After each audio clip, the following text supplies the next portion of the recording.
O presidente da Paraíba, lá do estado da Paraíba, João Pessoa, vivia um período de instabilidade política no seu estado. Então, basicamente, ele tinha uma treta com os chefes políticos da Paraíba.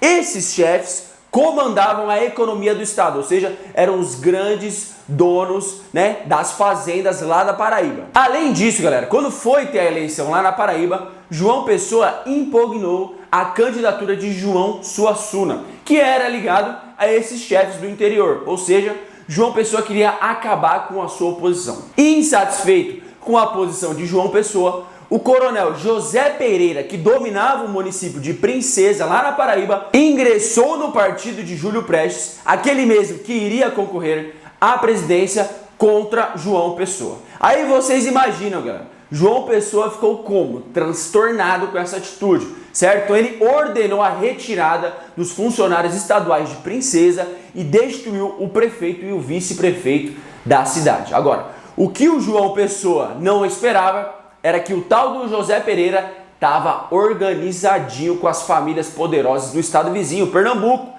e em julho decretou Princesa um território independente da Paraíba. E no mês seguinte, João Pessoa foi assassinado.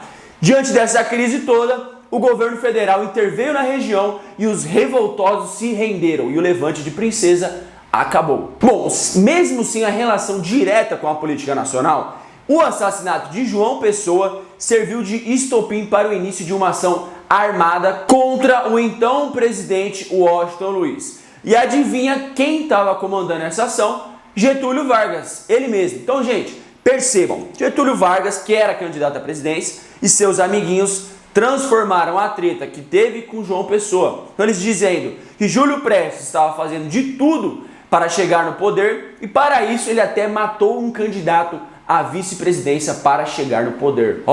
Manipularam os fatos, certo? João Pessoa era candidato a vice-presidente e não tinha nenhuma relação direta com o assassinato, o tal do Júlio Prestes, certo? Então, o Vargas e seus amiguinhos jogaram, certo, galera? Essa revolta, gente, vai ter início em Minas Gerais e no Rio Grande do Sul e começou em outubro de 1930. Então, por conta disso, Washington Luiz foi praticamente obrigado a renunciar o cargo. E com essa renúncia, um grupo de militares assumiu o governo provisório. Então, em 3 de outubro de 1930, Getúlio Vargas, que já estava muito forte e tinha o apoio dos líderes do movimento, assumiu o poder. Esse acontecimento pôs fim à chamada República Oligárquica e ficou conhecida como a Revolução de 1930. Dentro dessa revolução, galera, existia um movimento tenentista. Esse movimento representou a reação dos oficiais de média e de baixa patente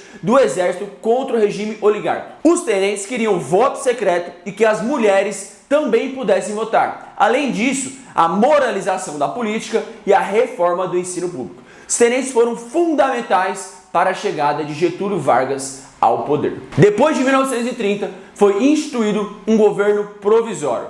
Esse governo era composto por representantes das elites estaduais vitoriosas e por militares que apoiaram a queda de Washington Luiz.